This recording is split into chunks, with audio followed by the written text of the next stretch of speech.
Dime magnetic hoops. They are very easy to use. People are getting their fingers trapped. I can't understand why, so I'll just give you a quick demo. They come with this little separator here. Always keep them stored like that, otherwise they'll snap together and you'll have problems. Now look after your hoops. As you can see, mine are in a minging state, but look after your hoops because they're not cheap. They're considered purchase, but they are really good. So your bottom part, don't use stabiliser underneath and use it as a sticky hoop.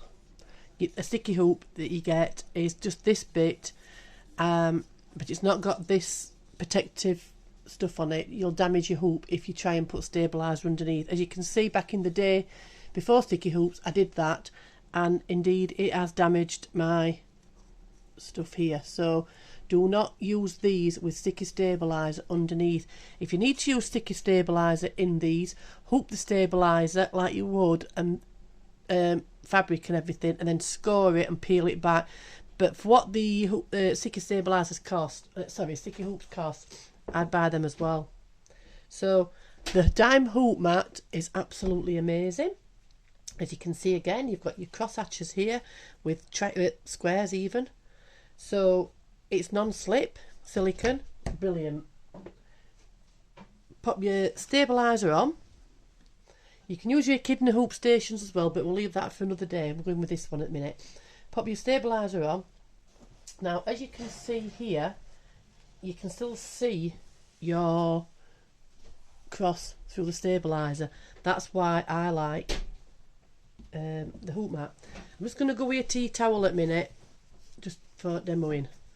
So if you're going to hoop a towel, ideally, fold it in half to get your middle point. So your fabric, you can do the same. I always use this bit here as a guideline to keep it straight. But it's not hard to keep it straight because, again, you've got your markings on your hoop mat. So pop that on like that, straight down that central spine if you like, and then put your hand there, hold it, pull it across. Now obviously if you're doing a towel, you need the water soluble on top. That now, look, is straight. Your top bit, keep that bit there, little channel there, so you can, I always keep it at right hand side so it's easy to take off. Hold that in your dominant hand. So I'm right-handed, left hand on there to hold your fabric and the hoop. Click that onto the arm and just feel your way there. Yep, I've done that. Right. On a smaller hoop, it's easy. I will do the bigger hoop in a minute. There were no snap there, no fingers trapped. That now is hooped and it is straight. You can just gently pull your fabric so you're not going to distort it. On this square fabric you can see, but like I said, that is hoop straight, not hurt my fingers. Stabiliser is absolutely sorted. Right, that is the 5x7. To take it off as well, some hoops are stronger than others. The bigger they are, obviously it gets more difficult, so take that off rather than just pull it like that. If you hold your hoop, pull it down slightly and then lift up. So again, store it on there. Look after your hoops, she says.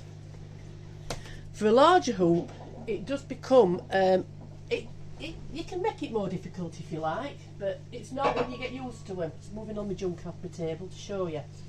Right, so with your larger hoops, your hoop mat, can you see, it's just not. So what you do, turn your hoop mat. So again, you've got your hoop mat on your surface. If you notice, I haven't got my rulers on here. I've got the rulers.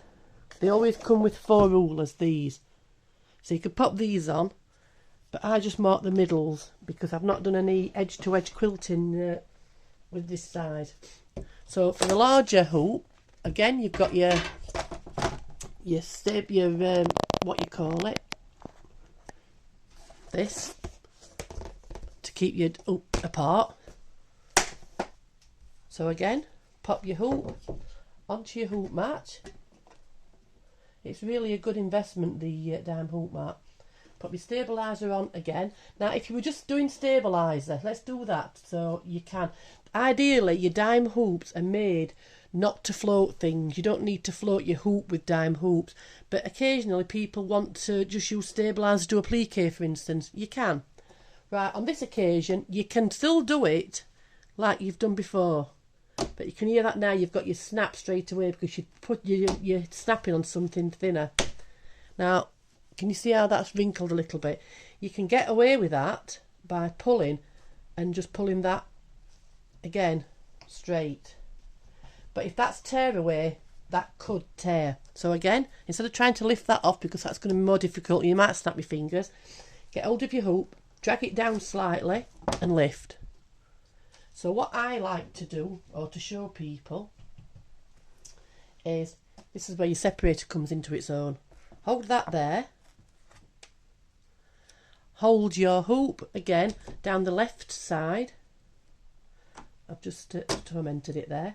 Down the left side like that, and then lay it on top of the separator. Guide your stabiliser straight.